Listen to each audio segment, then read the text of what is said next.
Assalamualaikum warahmatullahi wabarakatuh. Halo semuanya, kembali lagi di cerita Malam Refti. Dan cerita malam ini agak sedikit berbeda. Aku pengen kalian dengerin sesuatu yang waktu itu bikin ribuan orang gak bisa tidur selama beberapa malam. Sebuah kisah yang dimulai dari mimpi, tapi berakhir dengan sesuatu yang nyata. Judul dari cerita malam ini adalah Dear David. Kisah ini ditulis dan diposting oleh seorang ilustrator yang bernama Adam Ellis pada tahun 2017 melalui akun pribadinya @adam_tots_comic. Tweet pertamanya yang memicu cerita ini adalah, "Apartemenku sedang dihantui oleh arwah anak kecil yang sudah meninggal dan dia coba membunuhku." Dari situ, Adam mulai membagikan serangkaian tweet panjang yang berbentuk thread lengkap dengan foto, video, dan bukti lainnya seperti kursi goyang yang bergerak sendiri, rekaman suara aneh, foto bayangan anak kecil di lorong apartemennya, sampai rekaman kamera yang menunjukkan bayangan naik ke tempat tidurnya. Tanpa basa-basi lagi, mari kita semua masuk ke dalam ceritanya. Adam Ellis, seorang ilustrator di salah satu kota paling sibuk di dunia, kota New York. Adam tinggal sendirian di sebuah apartemen kecil dengan dinding-dinding yang kusam dan jendela besar yang langsung menghadap ke jalan. Lalu pada suatu malam dia bermimpi. Di dalam mimpinya ada seorang anak kecil yang duduk di kursi goyang di pojok kamar. Kepalanya terlihat penyok pada sisi kiri, matanya kosong, menatap ke arah Adam. Coba bayangin kalau berada di posisi Adam. Apakah kalian berani? Kalau aku sih udah pasti kaku. Bahkan buat berkedip aja pasti tidak sanggup. Lalu di dalam mimpi itu ada suara bisikan dari belakang telinganya si Adam. Suaranya seperti sosok perempuan yang berbisik dengan nada pelan. Namanya David. Dear David. Kamu boleh menanyakan 2 pertanyaan padanya, tapi jangan pernah sekalipun menanyakan pertanyaan ketiga. Kalau kamu masih ingin hidup. Seketika Adam pun terbangun setelah mendengar suara perempuan tersebut. Keringat dingin mengucur dari wajahnya. Jantungnya berdetak dengan cepat. Dia berpikir bahwa itu hanyalah sekedar mimpi buruk saja. Adam mengabaikan mimpi tersebut. Sampai pada suatu ketika, di malam berikutnya, mimpi yang sama datang kembali. Anak itu terlihat duduk di kursi yang sama, persis seperti pada mimpinya yang sebelumnya. Anak ini menatap Adam, tanpa ada ekspresi apapun, hanya tatapan kosong yang terlihat. Namun di mimpi kali ini, Adam memberanikan diri untuk berinteraksi dengan sosok anak kecil ini. Dengan suara pelan yang penuh rasa takut, Adam mulai bertanya, "David, bagaimana kamu meninggal?" Anak itu langsung menjawab pertanyaannya. Seseorang telah meneronak besar di sebuah toko mainan, dan itu menimpa kepalaku. Adam terdiam, seakan tidak percaya sosok anak ini menjawab pertanyaannya. Lalu dengan bodohnya dia lupa jika itu merupakan pertanyaan pertama. Kemudian dia melanjutkan pertanyaan keduanya. "Siapa yang melakukannya kepadamu?" Adam menatapnya dengan wajah yang penasaran, namun bercampur rasa takut dan panik. Seketika wajah anak ini berubah menjadi kaku. Matanya gelap, seolah-olah dia teringat akan kejadian mengenaskan waktu itu. Lalu Adam tanpa sadar menanyakan pertanyaan ketiga. Yang mana yang sesuai bisikan seorang wanita ke Adam, ia melarang untuk menanyakan pertanyaan ketiga. Apakah itu sebuah kecelakaan? Dan benar saja. Di detik itu juga, senyum perlahan muncul di wajah anak itu.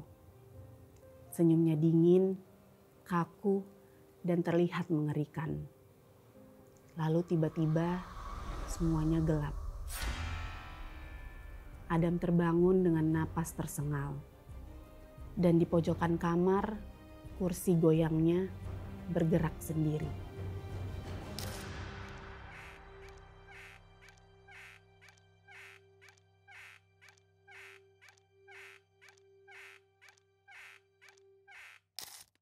Selang beberapa hari setelah kejadian itu, kucing-kucing Adam mulai bertingkah aneh. Setiap malam, tepat pada pukul 12.30 pagi, semua kucing berdiri di depan pintu apartemennya, mendesis secara terus-menerus, menatap ke arah celah pintu.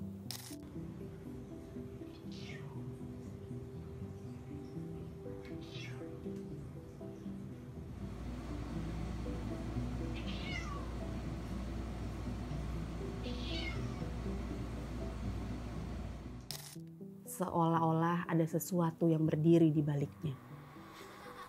Sontak, Adam kaget dan mulai ketakutan. Dia memberanikan diri untuk mendekati pintu tersebut dan mengambil foto lewat peephole. Dan ketika dia melihat hasilnya, ada sosok bayangan kecil. Ukuran tubuhnya seperti anak-anak dan bagian kepalanya penyok. Setiap malam berikutnya yang dijalani Adam sudah tidak pernah sama lagi. Banyak kejadian supranatural yang dialaminya. Seperti kursi bergeser sendiri, lampunya tiba-tiba berkedip, dan sering terdengar ada suara langkah-langkah kecil dari lantai atas. Padahal kamar apartemen Adam tinggal berada di lantai paling atas gedung itu. Dia mulai merekam semua kejadian dengan ponselnya. Dan di salah satu video, terjadi sebuah kejadian yang menyeramkan dan membuatnya merinding.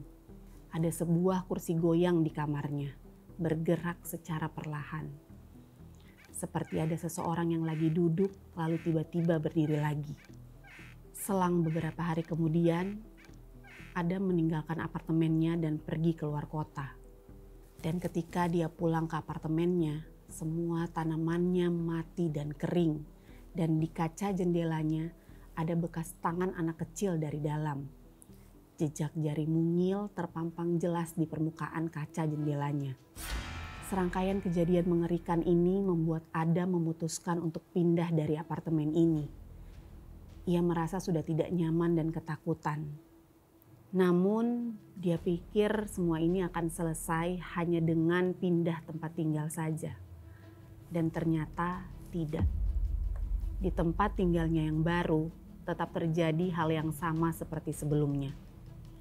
Malam-malamnya mulai penuh dengan banyak kejadian yang sama. Lampu kamarnya tiba-tiba mati sendiri. Foto-foto yang dihasilkan kamera handphonenya blur. Dan setiap kali dia bangun dari tidurnya, selalu ada rasa berat yang terasa di ujung kasurnya. Seolah ada seseorang yang sedang duduk di sana, memperhatikan Adam tidur. Sampai pada akhirnya, pada suatu malam Adam merencanakan sesuatu. Rasa penasarannya terhadap sosok yang mengganggunya di tempat tinggal barunya. Dia meletakkan handphonenya di lantai dan diarahkan menghadap ke tempat tidurnya untuk mengetahui ada aktivitas apa yang terjadi saat ia tidur. Dan tiba-tiba di sekitar jam 3 pagi, kamera itu merekam sesuatu. Ada bayangan kecil yang muncul dari pojokan kamarnya. Pelan-pelan bayangan itu berjalan ke arah kasurnya. Sosok yang terlihat ini kepalanya penyok. Tubuhnya seperti anak kecil dan terlihat kaku. Dia mulai mendekati Adam yang sedang tidur. Bahkan sosok David naik ke atas ranjang tempat Adam tidur dan menatapnya dengan tatapan kosong. Dan pada pagi harinya, ketika ia bangun, Adam kaget melihat wajahnya terdapat lebam di bawah mata. Seolah-olah ada tangan kecil yang menekan pipinya waktu dia tidur. Bagaimana menurut kalian kalau kalian di posisi Adam? Dalam kamar tiba-tiba ada sosok anak kecil yang mendekati kasur kalian. Tiba-tiba pada pagi harinya muka kalian lebam. Serem gak? Setelah serangkaian kejadian yang Adam alami, tiba-tiba akun Twitter Adam berhenti memposting updatean dari cerita ini. Bahkan banyak yang mempertanyakan tentang kondisi dari Adam. Banyak spekulasi dari audiensnya bahwa nyawanya telah direnggut oleh David. Namun tiba-tiba setelah beberapa lama muncul sebuah cuitan akun Twitternya Adam. Cuitan ini berbunyi, "Jangan khawatirkan aku baik-baik saja. Dan semuanya sudah kembali seperti sebelumnya." Cuitan ini menambah rasa penasaran semua audiensnya. Mereka bahkan sampai berasumsi bahwa tubuhnya Adam sudah dikuasai oleh David secara seutuhnya. Asumsi ini ada dikarenakan setelah cuitan terakhir, tidak ada lagi cuitan lain bahkan update tentang cerita Dear David ini. Nah, menurut kalian bagaimana cerita tentang Dear David ini? Apakah cerita ini benar? Atau hanya sebuah cerita fiksi belaka? Tapi fun fact-nya, cerita ini sudah diangkat ke layar lebar dan tertulis bahwa ini based on true story. Menurut kalian bagaimana? Coba tulis di kolom komentar. Terima kasih yang sudah menonton cerita Malam Refti kali ini. Semoga kalian semua terhibur dan suka dengan cerita yang aku bawain. Buat minggu depan, kira-kira aku harus bawain cerita apa lagi? Boleh tulis requestan kalian di kolom komentar. Assalamualaikum warahmatullahi wabarakatuh.